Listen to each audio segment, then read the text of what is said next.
Hello and welcome to the Thursday lunchtime fun time stream. It's a lovely day here in the Shires. Hope you're well. I've been on tour this week to Rotherham last Friday and Peterborough last night. I'm going anywhere that horrific crimes have been committed against British girls. I am visiting. Going on tour is loads of fun. I can see why Taylor Swift does it. Anyway, I've got lots to cover this week. We've got the Green Party. They held a rally in London that looked like a pride event, but where were the Muslims? Where was Mothin Ali? Wonder why he didn't want to be twerking next to guys in posing pouches and bondage. Guardian columnist Zoe Williams has revealed the reason that women don't play alongside men in football. You won't believe the reason. It also reveals a lot about academia and the Guardian, to be honest. We've also got German women being criticised for not having sexual relationships with migrants. We've got Rory Stewart getting angry about Islamophobia, and politicians want to shut down Twitter. It's going to happen at some point. Trump's going to be out of the White House at some point. Anyway, I hope you had a good week. I hope everything's working. Would you listen? No, Paul says hi. Hi, Paul. Let me know if there's any tech fuck-ups, and I will fix them. I will fix them live on air. I fixed a power shower. When we moved into this house, there's like a power shower. I don't know, it's got the weirdest plumbing. This house, it's like, you know that game Mousetrap? All the plumbing is like that. There's tanks like everywhere. And it like all gravity fed and stuff. So they've got this power shower. And it was great for like a week, and then it just stopped working. And I was like, man, why is this power shower not working? Maybe you need to like treat the water. Maybe the water's too hard, you know, like iron brew. And then basically I got a plumber out and he couldn't fix it. He did a flush in the pipes, but he couldn't fix it. Still charged me, but couldn't fix the shower. And then for months it was going on. I was just having baths. And it takes a long time to have a bath. You've got to like put the water on. You've got to then fill up the bath. Then you've got to sit in the bath. And like once you're in the bath, it's nice so you don't get out. So it ends up, something that could be 10 minutes takes 2 hours. You're just like in the bath reading something or whatever it is. Anyway, a few months later, I was like messing around with the shower. I was like going to take it apart to see if I could fix it. And like I went to like get the hose where it goes into the wall. And there's this valve thing, this little toggle that you just switch on and off. And it was fucking off. And I can't believe the plumber came round and wasn't like, oh, by the way, these showers, they've got like these valve things. Anyway, it's not entertaining. It's not funny. I'll tell you what was funny this week. It was Transgender Day of Visibility. I think it was 2 days ago. I can't believe they didn't have it on April Fools. Transgender Day of Visibility should be on April Fools, you know what I mean? I would just be like, you know, surprise, April Fools. But they don't. It's the day before April Fools. But they got a Transgender Day of Visibility. I mean, you're 6'2" with a jaw like Desperate Dan. You're built like a shit brick house. You got hands like shovels. And you're dressed like a Japanese schoolgirl. Don't worry, you're visible. You know what I mean? You're not going to get hit crossing the road. Everybody's going to see you. Everybody is going to see you. They're not going to hit you because, frankly, you'd write the van off. People project their own ideas with gender ideology. You know these gender counsellors they've got in schools now? Like my mate Nico was telling me, one of the kids at school, his kid told him this, one of the kids at school picked up a Barbie, and this gender counsellor was straight over being like, oh, do you think you might be trans? You know, we should talk about these issues. Why don't you come into this office? And we've got some far left hypnotists here who'll convince you that you're trans.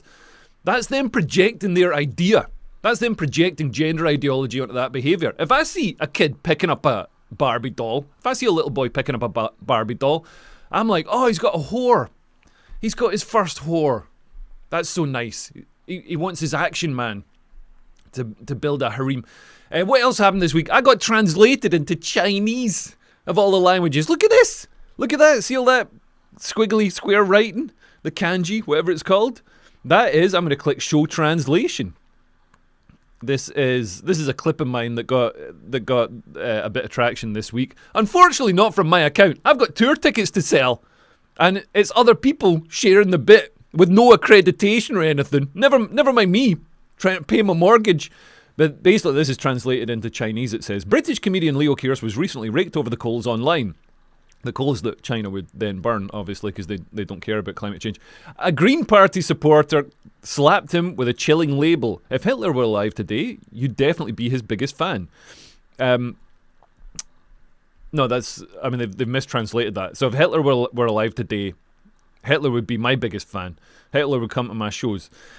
Left-wingers are always quick to slap people with that kind of rhetoric. Leo's comeback was a total knockout. He didn't bother defending his innocence. Instead, he straight up dug into Hitler's real backstory. A failed art school dropout, a rabid vegetarian, a guy who blamed every misfortune in life on the rich and the Jews. Put those pieces together. Man, Chinese, they really go deep. They don't miss anything. I'm kind of bored reading this out. Let's just watch the clip. Some Green Party guy who was slagging me off online said that I was the sort of comedian that Hitler would have gone to see if he was around these days. And, you know, because Hitler obviously famous for his love of comedy, you know. You know, if there's one thing that guy liked, he was letting his hair down and having a laugh, you know.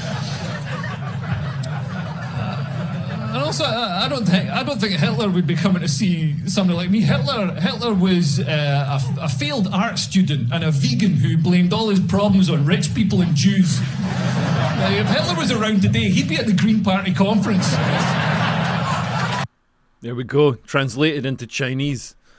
I feel like I made it, you know what I mean? I'm like one of those pop bands in the 80s who got big in Japan, you know. So maybe I can go and do a tour of Beijing with this one clip that got however many views, 40,000 views. Who knows? What else this week? Comic Relief. Well, Comic Relief was last week, but they came out. They claimed they built 500 wells in Africa, and isn't that wonderful? They're like, oh, it's so wonderful. It's like, is it wonderful, or are you interfering with God's plan? I got suckered into a scam like this back in the 80s. I don't know if you remember a guy called Bob Geldof, but he did the same sort of thing as Comic Relief. He said, look at all the Ethiopians, they're starving. Look at them all cuddling their tins of powdered egg that they can't open because they don't have can openers. Like they're starving. We need to help them. And I was like, oh Mum, please, we need to help the Ethiopians. Please go and buy the Bob Geldof song, Feed the World, or whatever it's called, and we can save the Ethiopians. We can get them dependent on Western aid. Then Bill Gates can use them for experimenting with vaccines and stuff until he gets ballsy enough to actually just experiment on people in the West. And my mum bought the single. We saved lots of Ethiopians from starvation. And then 40 years later, this Ethiopian guy, Hadush Gerber Selassie Kebatu, gets on a small boat and comes to Britain, and he's only been here a few days, and he nonces a 14-year-old girl in Epping. And I feel personally responsible. God had a plan for that guy that involved him like dying while being photographed by photographers from The Guardian, you know, posing it just so they can get the vulture in the background. Like that guy was supposed to be dead, supposed to have flies in his face, and instead I got in the way. I acted like this Ozymandian, like what gave me that right? What gave me that right? And now I'm personally responsible for the sex crimes of Hadush Gerber Selassie Kebatu. It's terrible. Maybe we shouldn't get in the way. So just so you know, every penny raised from today's stream, which is 0 pennies, is going to go to filling in wells in Africa. What else has happened? I saw photos. Have you seen Kelly Osbourne? I know she's going through a bit of a tough time, what with her dad dying and not being famous anymore, but she's lost so much. She used to be a chunky lass, and now she's, you know, she looked better when she was fatter. Also, I got respect for fat celebrities now. Like, if you're fat now, that's because you really want to be fat. Like, you can get Ozempic and you can lose weight with no effort whatsoever. So if you're fat now, especially if you're a celebrity, that's a choice. That's somebody being like, yeah, no, you know what? I've decided I'm gonna be fat. You gotta respect that. That's amazing. Ozempic. We had a fat loss injection in the 80s in Scotland. We invented this stuff. It was called heroin. Very slimming. We also had AIDS. Also, you know, you could use a needle to apply AIDS, and quite often just one time with the needle, then you've got AIDS. There's actually a guy in Scotland that I know who's got AIDS, or he's got HIV. I guess it's not AIDS because it's managed or whatever, but he's got HIV and he's fat. and he's a big fat shit. Like, in that case, the AIDS is probably the thing that's keeping him alive. Like, if it wasn't for the slimming properties of that HIV coursing through his veins, imagine how fat he'd be if he's already fat with the AIDS. You know, that is the AIDS is just working with his obesity and symbiosis to stop him, like, getting full-on diabetes. Losing some toes. I don't know. Maybe I'll get called intolerant for that. I get called intolerant by people who can't even tolerate gluten, you know? Can't tolerate lactose. It's ridiculous.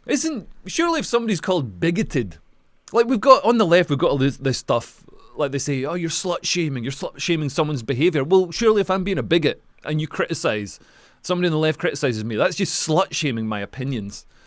How come we're allowed to have just the most outrageous, degenerate behaviour, but your opinions have to be absolutely pristine, absolutely Victorian level pristine? Why can't I have slut opinions?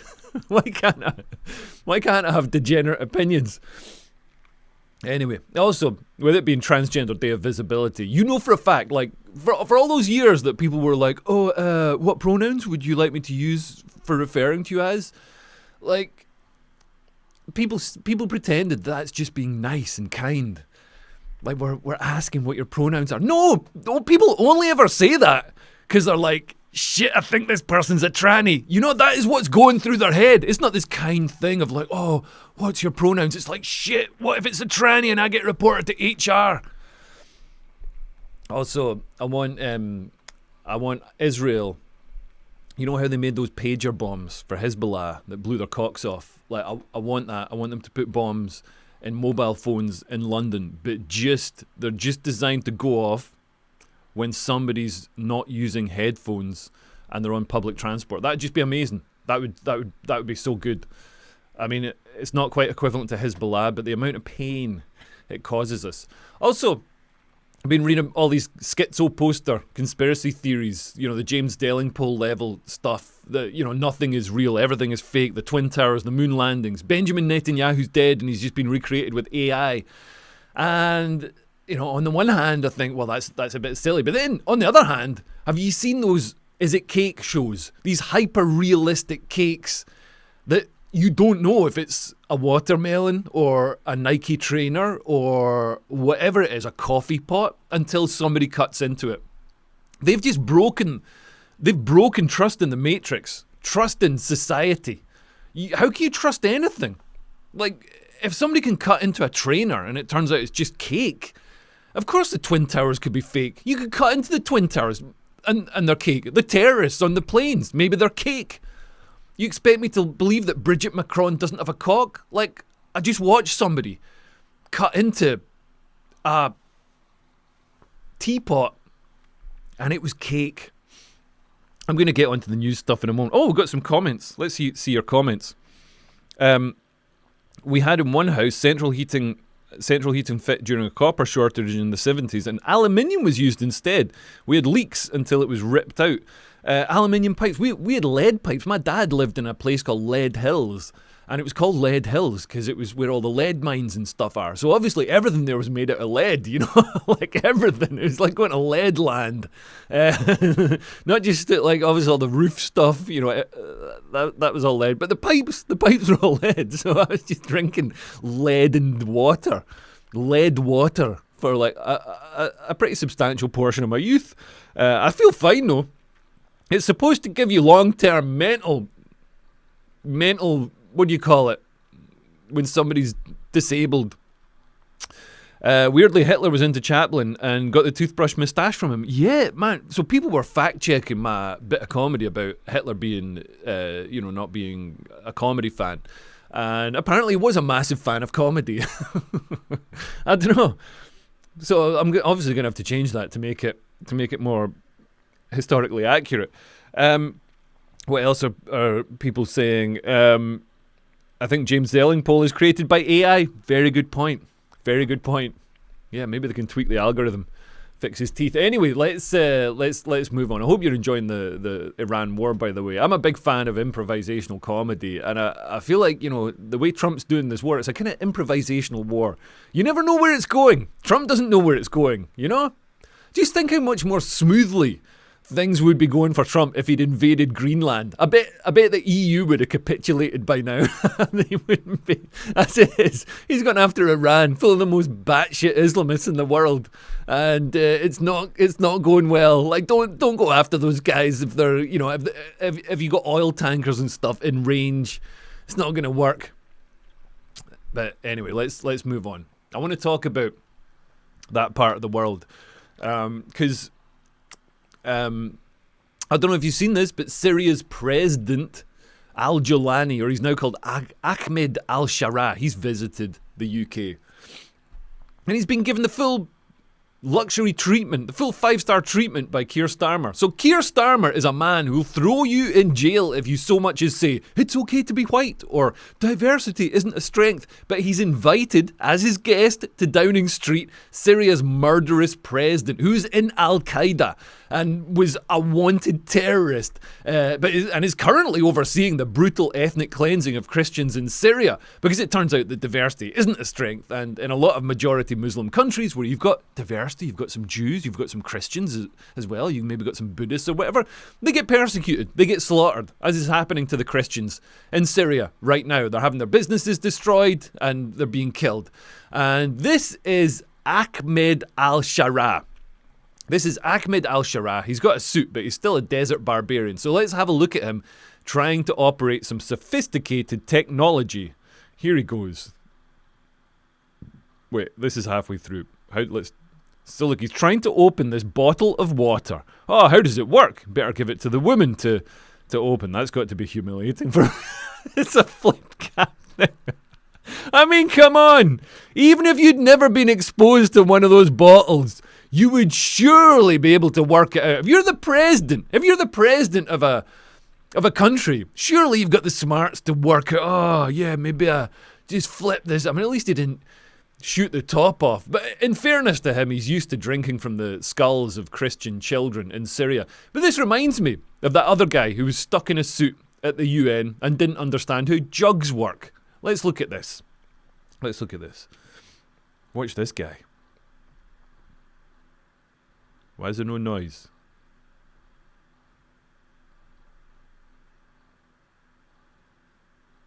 Oh, it's because I haven't flipped over. It's right to a dignified and prosperous existence. Respect.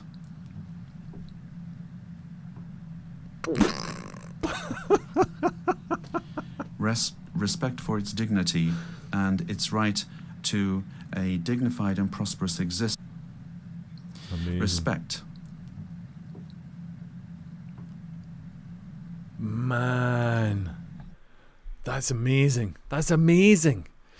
But never mind their abilities around water receptacles. This guy, al-Jolani, he's being treated like a respectable statesman after years as a jihadist commander.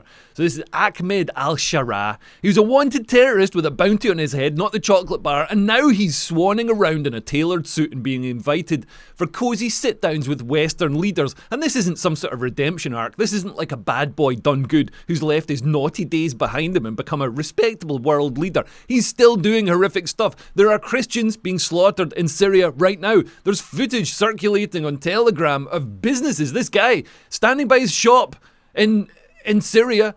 He's a Christian guy, and the government troops are going in there and smashing up his shop. And that's not even the worst thing. There are Christians being slaughtered. Even Amnesty International, the hyper woke human rights organization that loves to kiss the arses of Muslim despots, they said the killings of Alawite civilians in 2025 had to be investigated as war crimes. This is the Islamist linked troops in Syria, killing Alawites, killing Druze, and a later UN investigation, the United Nations, also a very woke organisation, said the Syrian government forces may have committed war crimes and possibly crimes against humanity. And so much of the Christian world is silent on it. Like, what's happened to the Church of England? What happened to Richard Lionheart? Those guys, Diaz Fult, going over to the Middle East and fighting to preserve Christianity, to save Christians, to stop you know, the muscular spread of Islamism. Like, I'd still be a Christian if we still had those guys. Instead, now you got some mimsy Archbishop of Canterbury who just folds her hands and says,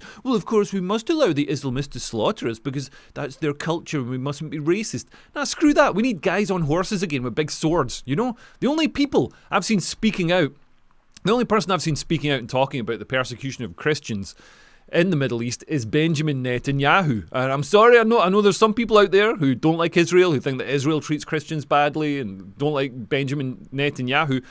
But this week, Benjamin Netanyahu said that Israel is going to put significant intelligence and military resources into stopping the Islamist persecution of Christians in the Middle East. Might just be an excuse to grab land in Syria, might just be an excuse to go and bomb people that they want to bomb. But it's better than nothing, and it's better than we're getting from anybody else in the rest of the West. Speaking of the rest of the West, the war on dogs continues. So Britain's state broadcaster, the BBC, says Britain is too dog friendly. And I think we all know what the reason is. Let's have a look at this. Are we all becoming too dog friendly? From coffee shops, restaurants and retailers like IKEA, Zara and John Lewis, dog friendly spaces are becoming easy to come by. There are 13.5 million pet dogs in the UK, and 36% of households own at least one dog. But people who are allergic to dogs or afraid of them say that the rise of these dog-friendly spaces is a concern. One woman with the extreme fear of dogs told the BBC that she feels trapped and only goes out on special occasions due to the lack of dog-free zones. She's one of the many seeking support in online groups who offer advice on how to avoid them. But a coffee shop owner whose brand is underpinned by the dogs says that they're part of the family. What do you think? Has it all gone a bit too far? Are we all becoming too dog friendly? What do I think? What do I think? I think Britain is too BBC friendly. I mean, at least dogs don't come and try and shake me down for 170 quid, 180 quid every year for television shows that I don't watch. I mean, I do sometimes, and I don't want to fund. I definitely don't want to pay for them. I'll watch them for free. I've never had a letter through the door from a dog threatening me with legal action, threatening enforcement officers coming round to my house, you know, threatening to take me to court for not paying for stuff like this. Stuff like this fat David Lammy looking prick telling us that we need to get rid of dogs. And we all know why this is happening. We all know why this is happening. The left don't hide it. Watch this. We've got a problem. It's actually it's a lot about the national parks and getting people out there and making national parks for everybody. And one of the problems is dogs. And actually, this isn't just about the fact that a lot of Muslims find dogs very difficult. It is about people who do not know how to control their dogs. Why do Muslims find dogs difficult? Because a lot of they don't have dogs as pets. They have dogs as But that shouldn't stop other people taking their dogs to the country, because there are some people that don't like dogs. But there are a lot of, as we know, and hold that thought, guys. Very badly behaved out of dogs. time. See you next hour. We've got a problem. Oh my God, and actually, 2019. it's a lot about It's a shame. It's a shame they ran out of time, because we were just getting into that. That is, man, why is there this worm-like culture in Britain of bowing and scraping and doing everything you can to appease and accommodate the demands of people who come here from worse cultures, from medieval barbarous cultures? Why do we have to bow and scrape? Is it fear? Are our chattering classes just afraid that they're going to be targeted, that they'll have to go into hiding like the teacher at the Batley Grammar School if they don't totally agree and say, oh yes, no, we should do whatever you want. Yeah, we'll replace the dogs. Yeah. We'll get rid of the dogs, replace them with goats. Yeah, oh, no problem. It's kind of sickening to see a country that once ruled a third of the landmass of the entire world.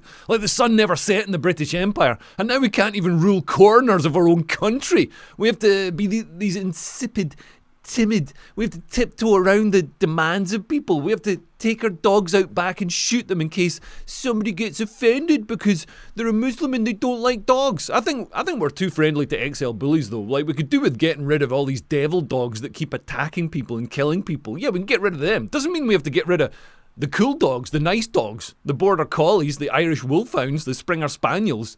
And people say, oh, but it's so difficult. How can you have a rule to say that this dog's okay and this dog isn't okay? But listen, it's not difficult. It's the same as immigration rules. The only rule we need is let me have a look at them. Let me have a look at them, and I will decide based on a split-second glance whether they can stay or whether they can go.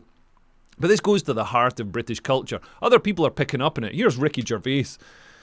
He's posted this up, this saying, if you don't like dogs, you can fuck off. That's an advert for his Dutch Barn vodka that obviously didn't make it onto a tube station wall because it's got a sweary word in it. And also it's got a dog in it, which is probably banned in Britain. I'm with Ricky Gervais on this one. If you don't like dogs, Britain might not be the best country for you. Other countries are available, other cultures. I'm not even a massive dog guy. I'm a gerbil guy, you know? And also I think pound for pound a gerbil is more vicious than an XL bully. Gerbils are fiercely territorial. The Latin name of the Mongolian gerbil, the one that's commonly kept as a pet in this country, is Meriones unguiculatus, tooth and nail, because they fight so viciously. If two males clash over territory, they go into what's described as a ball of death. They fight in this furry ball. Looks very cute, but they're rolling over each other until one emerges the victor and the other one emerges dead. And that's because gerbils have got more backbone than British politicians and cultural commentators who just want to roll over and let their territory be taken and new rules be imposed on it. Let's talk about women's football now.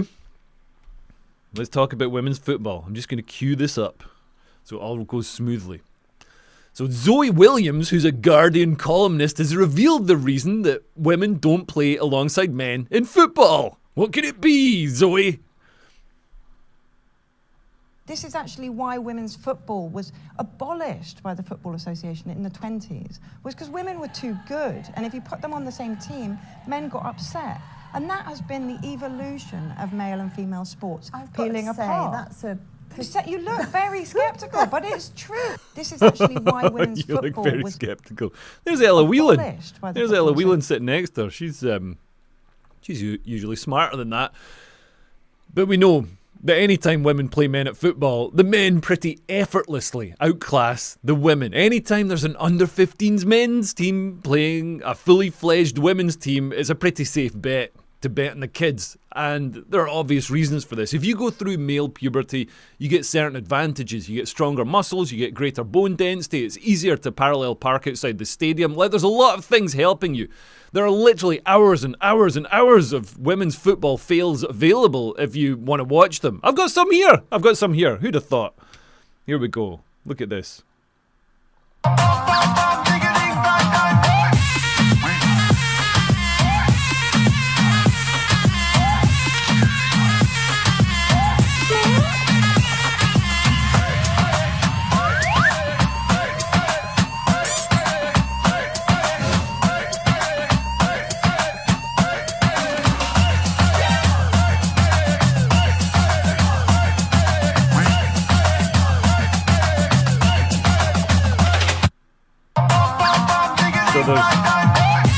There's hours and hours and hours. That was the worst one I could find. I mean, the worst as in least entertaining. And it's got that crappy, like, they've all got these crappy laugh tracks and annoying Middle Eastern music over the top, which kind of ruins my enjoyment of it. I know that when they've got this magic carpet music, this Aladdin music, I know the type of man who likes that kind of music and the type of man who likes being misogynist. I like being misogynist, but I don't want to be aligned with the sort of guy who listens to that snake charming, flying carpet, pointy shoes with curly bits that go up at the top and bells on them. You know, like, they've ruined misogyny for me. Now I feel like I've got to not be misogynist because I feel like it's interfering with my racism. And Zoe being so wildly wrong about this might seem like a bit of silly fun, but Zoe Williams is a respected commentator and journalist, believe it or not. She genuinely believes this. She genuinely believes that women's sports, women's football was separated off from men's football because the women were better than the men and it was making the men feel bad. And she's no doubt seen some sort of academic study that says this and shows how poisoned academia is. It's now ideologically driven. Professors are essentially theocrats, forcing data, forcing studies to fit their models of the universe, fit their religious model of the universe, like the you know, the Earth-centric model where all the stars and the sun and everything revolves around the Earth. So, a feminist academic thinks that women are better at football, and they'll just find data to fit that model. Now, this is just the most obviously ludicrous example of this, but think about all the other fields of academia and science, whether it's measuring the impact of immigration, or whether migrants commit more crimes, or climate change, or transgenderism. All of these are issues where the theocrats who run academia, who run society, have already decided what the answer is. So transitioning is always good for the kids. Oh, it's always good. Immigration is only positive. Migrants definitely don't commit more crimes.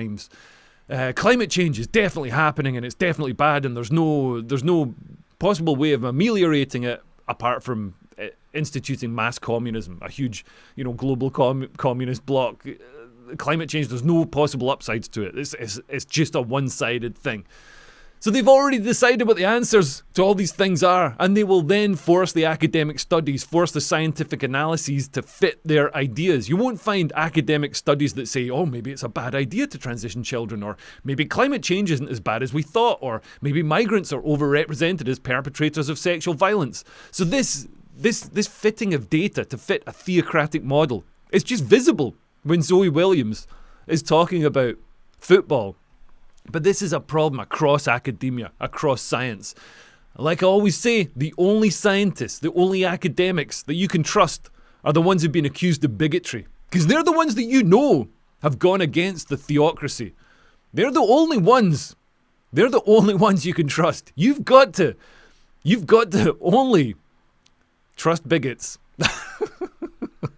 That's the case for bigotry right there. We've got some more comments. What are people saying? You hear the latest speech by the Pope that God doesn't hear the prayers of people who make war, even in self-defense. Man, how far have we fallen? Like, war used to be a noble thing. You're defending territory, you're defending bloodlines, you're defending your people, you're defending your culture and your religion. And now we've all got to be this global blob. Like, what's to stop? If China wants to invade, why should we stop them? Honestly, I think there'd be advantages. Now that I've had one video translated into Chinese, I think there's advantages. There's advantages to being ruled by China. Paul says, women never played on the same teams as men. Women's football was popular in war, and nutritioned women played well. There were other reasons popular to watch too, because you get to watch the women running around in shorts, which in wartime, although I guess you'd be at war, wouldn't you, if you're a bloke? Unless you're a conscientious objector, and then you get to stay behind, watch the women's football. Maybe that's your punishment. Anyway, let's move on and talk about Rory Stewart.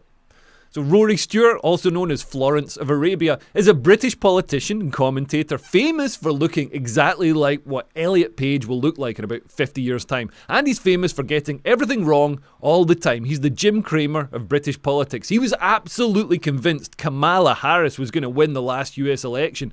And now he's wrong about Islamophobia as well. Take a look at this. I think we've got to be very clear that this is basically racism. I mean, essentially, the AfD in Germany,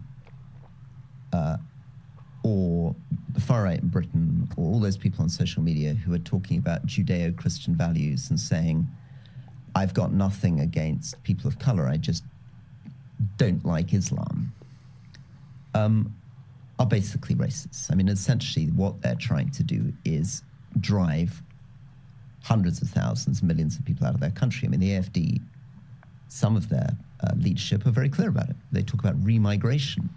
You're a Muslim, you're going to be shoved out of Germany. And it's the most amazing nonsense. This idea that somehow Islam itself is a kind of inherently bad religion and other religions are sort of inherently good is completely demented. I mean, the whole world history is littered with Christians doing horrible things, Buddhists doing, I mean, you really want to see madness. I mean, even Buddhism has a kind of radical fringe. Hindu nationalists doing bad things, right? Religious Zionists in Israel doing horrible things. All of them, if you're an extremist, appealing to some weird scriptural justification. But the point is that the extremism precedes the scriptural justification. It's not driven by the scriptural justification. Right? This same Islam, and I've spent a lot of my life living in Muslim countries. I grew up partly in Malaysia. I lived in Afghanistan. I lived in Iraq. I lived in Pakistan. My lived experience is of extremely generous, dignified, thoughtful, empathetic societies, which don't begin to resemble the kind of ideas that white non-Muslims develop. Oh my God. You see this? Oops. How do I stop this? Is that stopped? That's stopped. Man, you see this all the time on the left. Like Rory lived in Malaysia or whatever, and he had a Muslim housekeeper who was nice to him. So he's like, that's his lived experience. Man, what about the lived experience of the Yazidi girls who were burnt in a cage by ISIS because they refused to become sex slaves? And he says, oh, it's just racism if you don't like these cultural differences, these extreme cultural differences. It's just racism. I mean, he's doing incredible work to destigmatize racism here. Racists must be delighted. And this kind of shows that, a lot of stuff that's called racism is actually people concerned about cultural differences. We're not, if you look at, for example, Tommy Robinson, who gets accused of racism, he had an organization called Black and White Unite. He's got a lot of people from who can trace their roots back to Africa or the Caribbean in his organization. He's got a lot of Sikh friends, Hindu friends. His concern is with radical Islam. So when people call people racist, when that term racism is thrown out, quite often it's just that people who are worried about these cultural differences. And one of those people is John Cleese. Rory got into a spat with John Cleese. Look at this. So John Cleese said, this is complete nonsense. To criticise a culture whose holy book advocates the killing of all the people they disagree with is not racist. It's culturalist. And this criticism seems wholly justifiable to me. Oh, there's the doorbell. The doorbell? Must be the police. And Rory replied. Saying, John Cleese, what would Christian culture look like if you represented it with 1 Sam 15.3 Josh blah blah blah, Deuteronomy whatever, Psalms 1379, etc. How about actually meeting some Muslims and listening to them instead of demonizing a religion you know very little about with selective quotations? But this is such a bad faith argument for Rory to make, to quote these ancient texts to justify criticism of contemporary Christianity. Where are the Church of England vicars calling for women to be stoned, gays to be burned, infidels to be slaughtered? Where are those? Where are those vicars? The Church of England vicars doing that, Rory? The texts that Rory has quoted here are from hundreds of years before Christ. They're from the Old Testament. I know it's still relevant to Christianity, but it's from before Christ. The whole point Cleese is making is that Islam hasn't been through the whole reformation, the modernization that Christianity has been through. And I guess the obvious counter to what Rory is saying is that Islam isn't a race, it's a religion. You get people of all colours signing up. Look at this guy. There we go. There's a white, ginger Muslim. And why are they always ginger? Why are the white Muslims always ginger? I don't know. Is it something to do with the virgins? The 72 virgins? But as John Cleese points out, this is about culture. Islam is a bit more than a religion. It's a form of societal and political organisation, which is why you see Islamic theocracies in places like Afghanistan and Iran. Why in the other countries like Jordan in the Middle East that are Muslim countries, they have to work very hard to suppress Islamism as a political force, because otherwise it'll take over. They understand the threat of the Muslim Brotherhood in the United Arab Emirates, in all these places. In Egypt, but we don't in the UK. And there's families in the United Arab Emirates in the Gulf who won't send their kids to university in London because they're worried about them getting radicalized into Islamism. And it's why you see Muslims coordinate to vote for the same candidate in a way that Christians don't. Because all religions aren't the same. When people drop their kids off at a dance class or a pop concert, they're not worried about a Christian walking into the pop concert with a rucksack in his back and shouting, "Hallelujah!" before blowing himself up. They're not worried about a Buddhist screaming, Attachment is the root of suffering before going on a stabbing rampage. Like, people aren't being racist when they're concerned about these things. They're responding to real world events and patterns that they can obviously see. But Rory is from a class of people who have a rigid worldview that multiculturalism is a huge strength, and nothing will shake them from that worldview, no matter how insane things get. If you want to see insanity, Rory Stewart's wife, Shoshana Clark, ran a charity in Afghanistan that taught Afghan women about modern art. Have a look at this.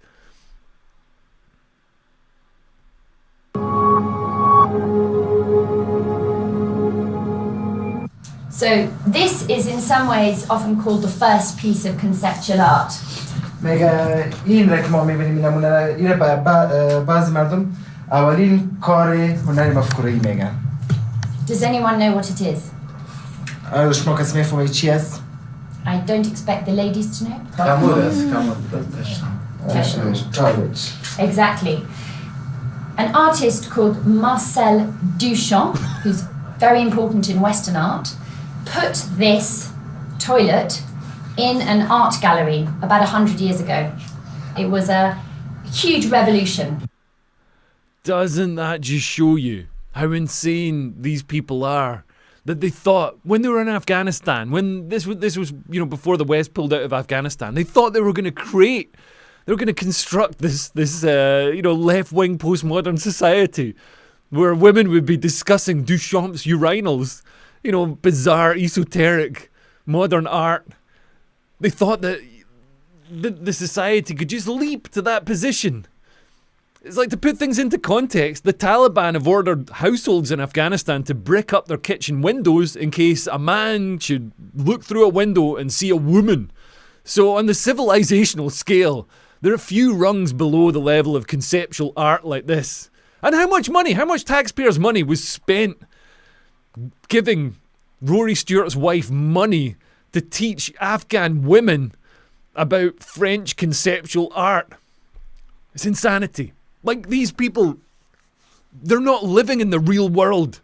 Rory Stewart thinks that because his maid, his nanny, when he was in Malaysia, was a nice, kind person because she was getting paid to be nice, that this is somehow representative of the Muslim world. And different religions are just different. Somebody described it, I think Simon Evans described it as different flavours of ice cream, or different toppings you put in the ice cream, and all the religions are the same underneath. It's like, no, they're radically different.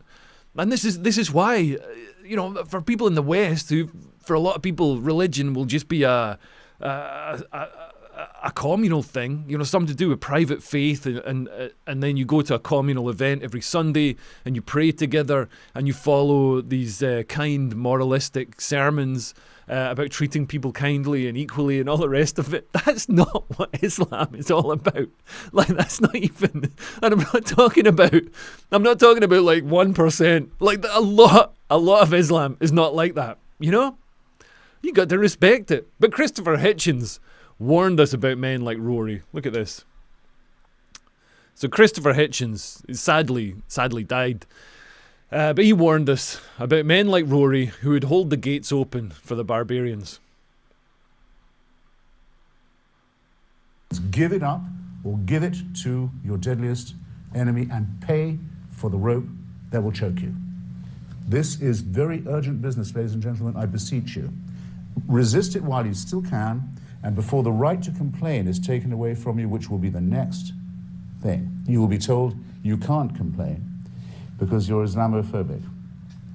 The term is already being introduced into the culture as if it was an accusation of race hatred, for example, or bigotry, whereas it's only the objection to the preachings of a very extreme and absolutist religion.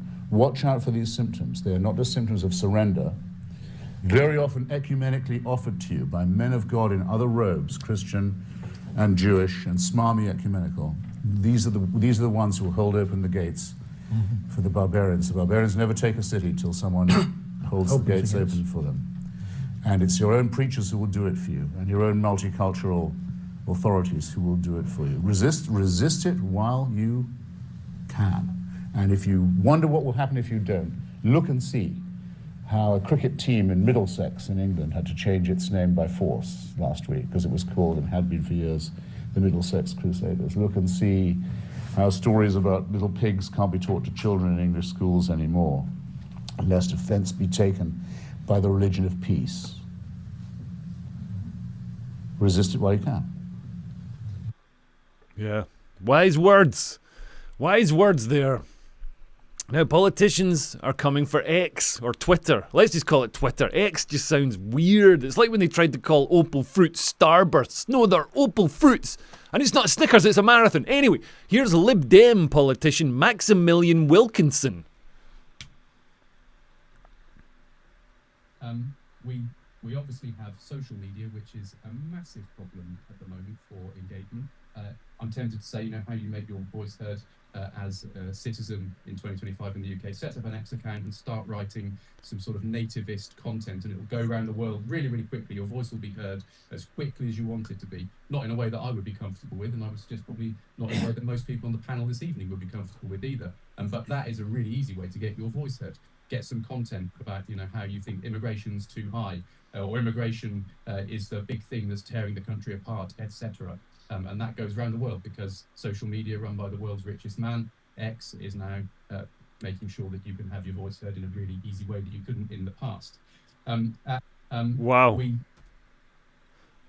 So that's quite revealing. He says X, Twitter, is a massive problem because it allows free speech for everyone. It allows people to have their voice heard in a really easy way that they couldn't in the past. Isn't it a good thing if people's voices can be heard? Like the democratization of information, the opening up of information, instead of it being tightly controlled by a central few people with the technology to create it and distribute it, is one of the reasons we have a free society. The printing press, things like that, where even the development of language, information, the spread of information, that's why we live in a free society. And it's very revealing that he just assumes that people saying nativist things or right-wing things or anti-immigration things are somehow saying it for clout. Every accusation is a confession. And he's, by saying that he assumes that when people say things, it's for clout, he's revealing that when he says things, he's saying things for clout. His political positions aren't genuine because his assumption is people aren't genuine.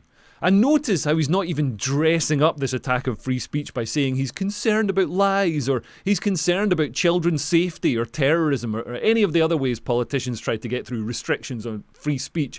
He's literally just saying what he really means out loud. He says freedom of speech is bad because it allows people to have their voices heard in a way they couldn't in the past. Absolutely mental. Absolutely mental. He doesn't even, like you'd think he'd say at least say this is misinformation that's spreading, or this is lies. But no, he's just angry because people are having their opinions heard. There are facts being revealed that are inopportune for him, that don't suit his agenda. Let's see some comments. So Paul has said there's Jew hate verses in the Quran, the Surah Al-Ma'idah 560, 582. I'll take your word for it, but it's there in the comments if anybody wants to go and check it. The golem Rory Tory is batting above his average.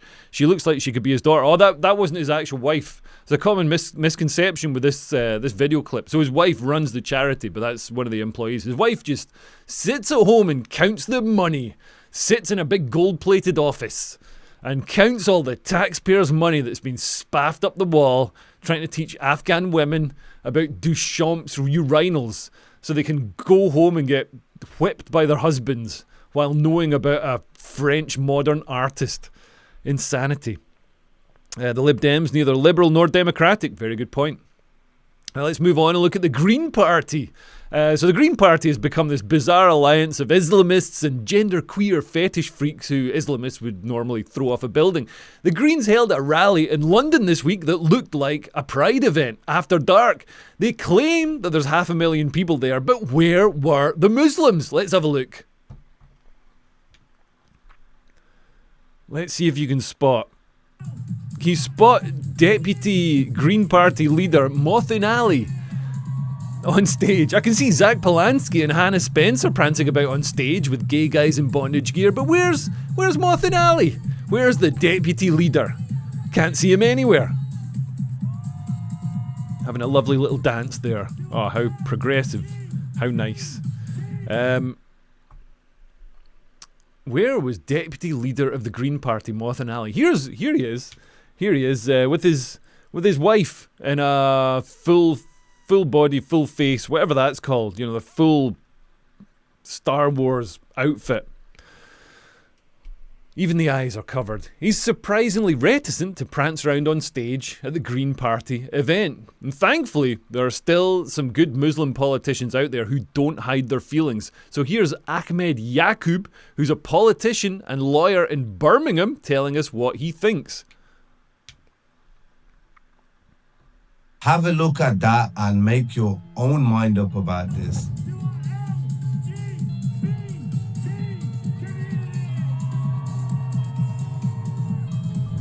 There are a couple of facts that I can give you from the video. It's daylight in Trafalgar Square, and I am sure there are children in the crowd. This is something that I wouldn't want my children to be exposed to. This is not a private members club, and it's not nighttime, it's daylight. So this is the Green Party leader, and these are some of the things and some of the policies that I speak about, that we are against, that we cannot align with. People with children cannot align with. Remember that. Great points. Great points. I love that guy. I love that guy. He's just being honest. The Islamists and the leftists are just united over one thing, and that's their hatred of the West and their hatred of capitalism. They're going to unite to get into power, like they've already done in other countries, like they've done in Iran, and then straight away, as soon as they're in power, the Islamists aren't going to be quite so queer-friendly. And this rally was billed as an anti-hate rally. It was an anti-soap rally. Look at these fannies. Look at these guys.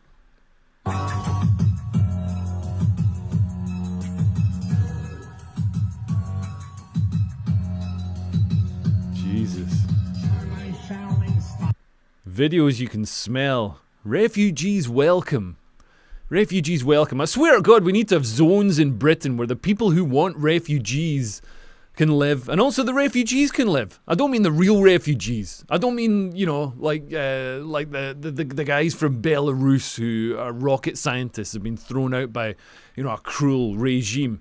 I'm talking about the people who game the asylum system to get here. You know, I don't mind the smart guys from Belarus. I'm talking about the guys with tattoos of AK-47s on their neck, with no concept of empathy, without the IQ to actually experience empathy, because you need to be able to sort of, you know, understand, see things from another person's point of view. The people who believe that pornography is real, just lock them in the same space with these fannies in the Green Party until opinions improve. And I swear to God, if we passed a law that said that Glastonbury had to accept as many illegal migrants as turned up, which is the law we've got for Britain, that's what we have in Britain right now, then we'd have like 40,000 guys, 40,000 horny guys turning up at Glastonbury, climbing the fence, getting in. And I think people's opinions about refugees would change pretty fast. I think they wouldn't be on the stage at Glastonbury being like, hey, open borders, guys. Because at the moment when they do that, there's a very secure border around Glastonbury. Remove that secure border, and they won't be, they'll be like, you know what, maybe we should have a border. And as for this being an anti-hate rally, of course there was plenty of hate there. It was an anti-hate rally in the same way as the Democratic Republic of North Korea is a democracy. So as Lee Kern said, here you can see some of the placards in the crowd of the Ayatollah.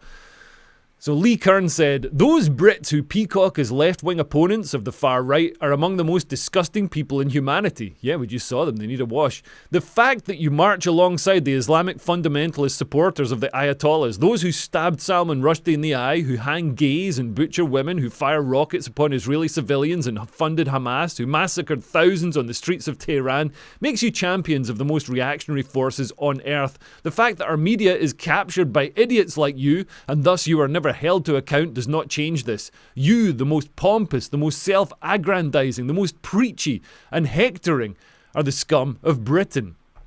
So what could be the common ground for Islamists and Greens to unite over? These two seemingly diametrically opposed wings of the Green Party. I can't think what it could be. Oh, what's that you say? Green Party activists have referred to Jews as abominations in WhatsApp chats. Well. And imagine this happened. Zach Palance didn't come out and disown it, didn't say how terrible, didn't fire all these green activists. Instead, we saw Islamists saying, yeah, so what? So what? If this was me, I seem to remember a couple of years back, because I said some things online in the equivalent of a WhatsApp chat. I got into lots of trouble. Seems to be fine now. I never said anything as bad as this. Anyway, I'm not bitter. Let's see. Let's move on. This I'm gonna try and keep this to. I'll probably just go over an hour a little bit. I just want to look at this because, oh my goodness, this made me laugh. So this academic has done a study on people's sexual preferences in Germany and how it relates to mass immigration. Let's have a look at this. Male refugees from Afghanistan and Syria in Germany show a keen interest in forming relationships with local women, but the local women show little interest in forming relationships with them. Germany, in particular, received over 1.4 million refugees between 2014 and 2016, predominantly from Muslim-majority countries such as Syria and Afghanistan. The majority of these arrivals consisted of young single men within prime marriageable age brackets. This study examines partnership preferences of male refugees from Afghanistan and Syria who arrived in Germany between 2014 and 2016 and female residents of similar age, so, German women. Overall, our results indicate a high level of openness among male refugees towards partnering with female members of the resident population, but a comparatively low level of openness among the latter towards partnering with recently arrived male refugees. This implies a substantial incongruence in partnership preferences among the two groups. So he's saying, basically all these migrants have turned up from Syria, Afghanistan, places like that, and they want to pump the women. They want to pump these beautiful German women, and the German women are like, no, we don't want to. We want to get pumped by guys who look like Dolph Lundgren. And fair enough, you know what I mean? Why can't you have that sexual preference? I think I'd rather be pumped by Dolph Lundgren, you know what I mean? But this a high level of openness.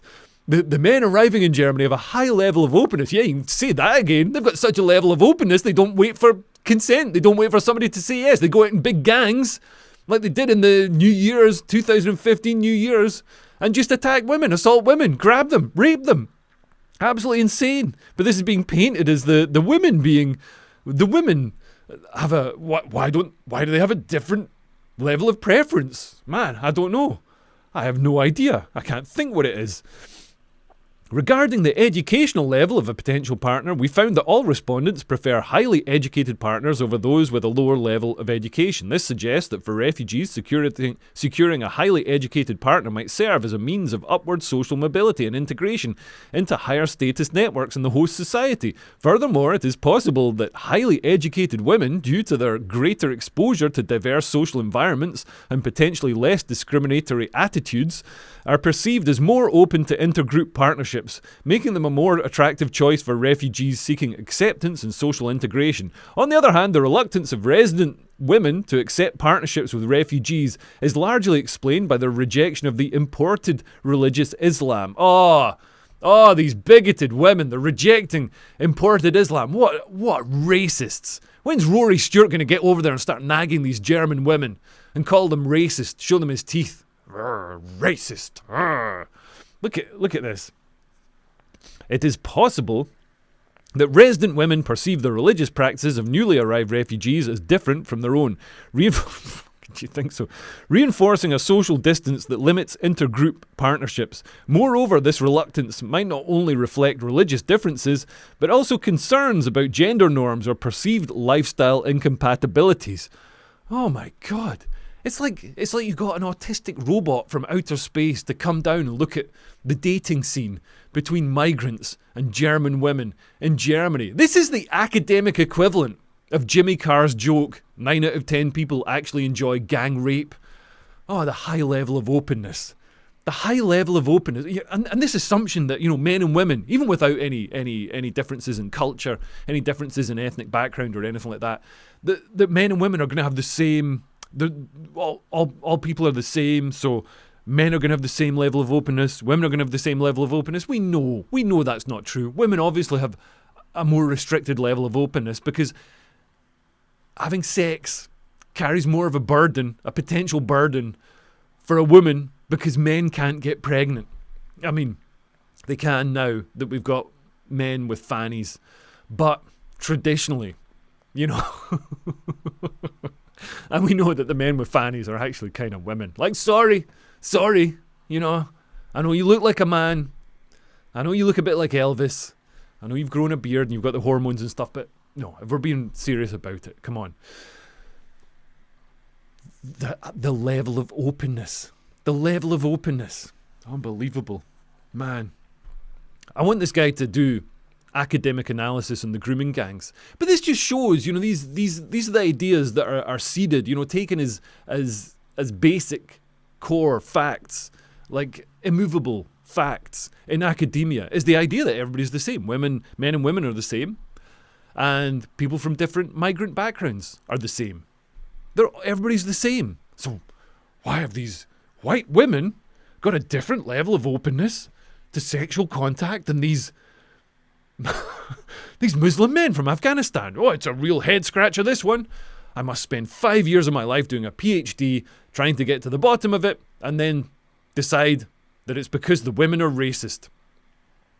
Anyway, before I go, this made me laugh. Actually, I'll play you this before I go.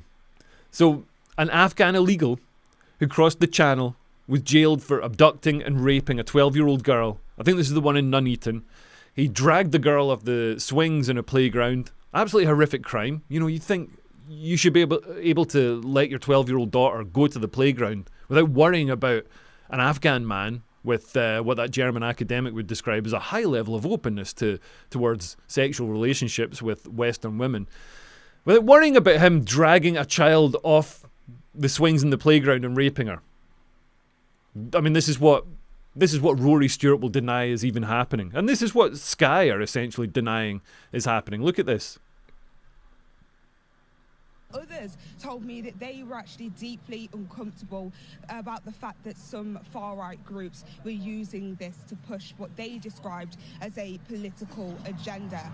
So whilst this trial is over, the debate has been ignited. That debate around safety, about public trust in police and immigration is far from settled. Others told me that they were actually deeply uncomfortable about the fact that some far-right groups... So people are upset because far-right groups are exploiting this. When they say far-right groups are exploiting this for political ends, what they actually mean is the far-right groups know how to stop this happening, and it's using politics.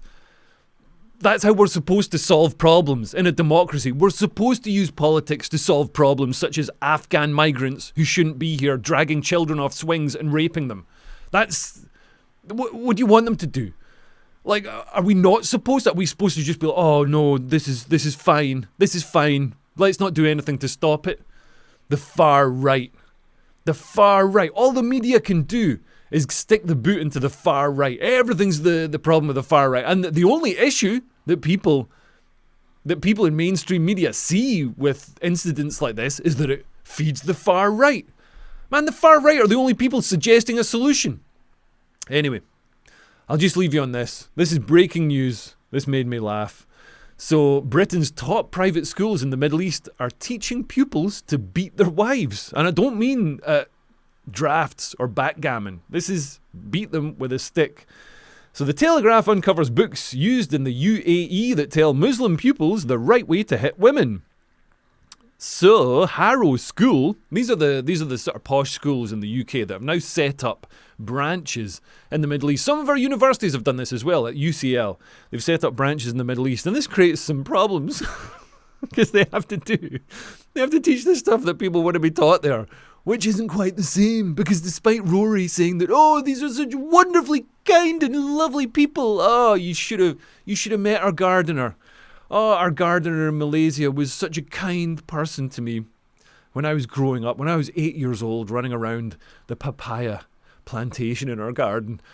Our gardener, who's paid by my father, was such a wonderful man.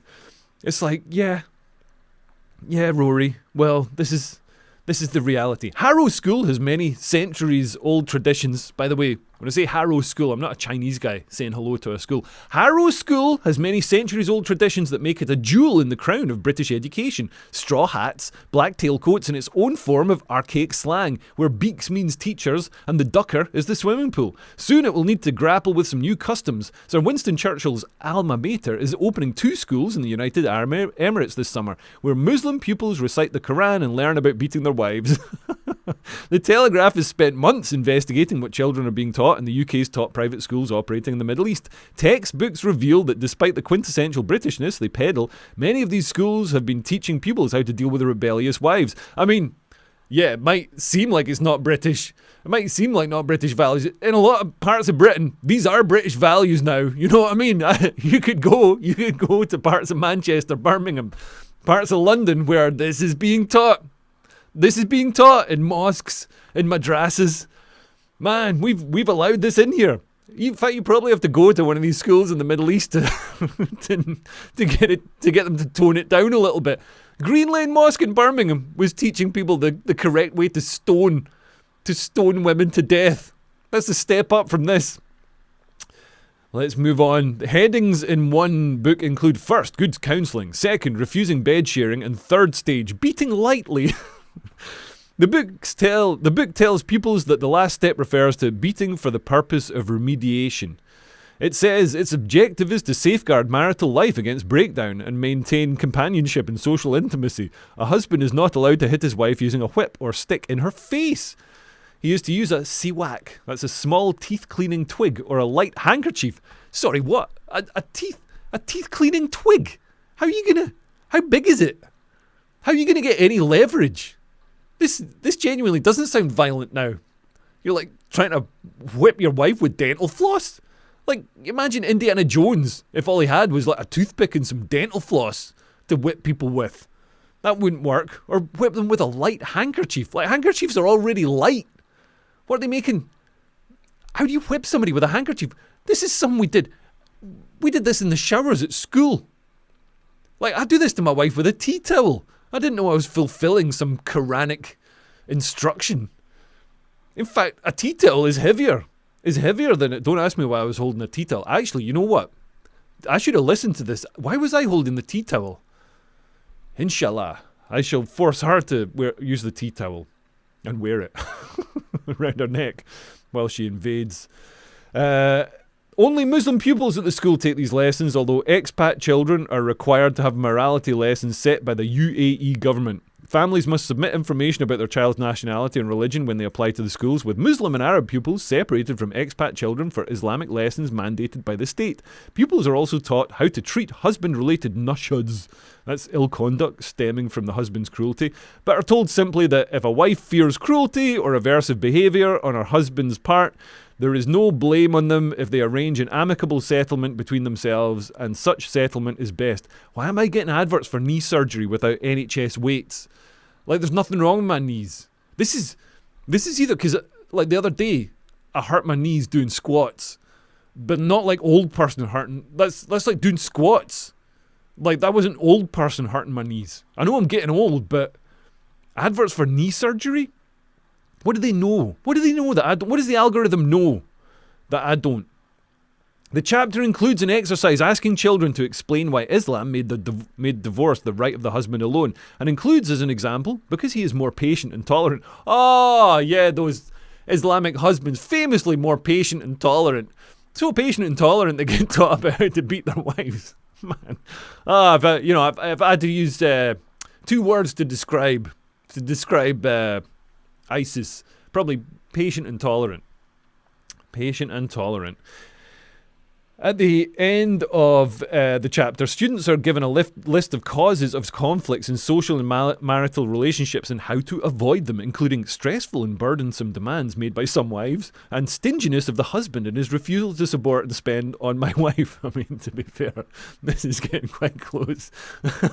Quite close to home. My wife is often saying, I need to stop being so stingy. I'm Scottish. It's part of my culture. It's the one way I cling on to my Scottish heritage. Is stinginess. Getting those yellow stickers in Waitrose. Mandatory morality lessons in the UAE mean pupils at British private schools in the region are being fed propaganda about the greatness of the ruling Emirati, including how the country empowers women and ranks first in terms of peaceful coexistence. That's good. I wish we did that in this country. I wish kids were taught in this country that it's a great country. Like, if I'd have grown up, I remember being in the 90s, everybody was so despondent. You know, we're just doing drugs and stuff because it felt like civilization was over. It felt like, purposelessness. We're just a country in decline. We should have been taught, we should have been marching up and down, being taught we were great and saluting statues and stuff. That would have been better for us. In reality, human rights are greatly restricted in the UAE and other countries where these schools operate. The UAE government frequently imprisons critics, while gay sexual acts are illegal, and Muslim women must obtain the consent of a male guardian to marry. Britain's top boarding schools have kept all this quiet as they expand rapidly abroad in an attempt to make money from wealthy expats. A legal loophole means the schools can send the profits they make through their overseas campuses back to the UK tax-free as gift aid. Analysis by The Telegraph shows British private schools have funneled almost £79 million back to the UK this way over the past 2 years, much of it from their revenues in the Middle East. Well, good. We need money. We need money, and it's coming through tax-free, so the government isn't snatching any of it to spend on destroying the country faster. This is all good. This is all good. I stand with our boarding school branches in the Middle East teaching pupils how to beat their wives. And let's see. That's the last thing I'm talking about. I'm just going to go and look at your comments to see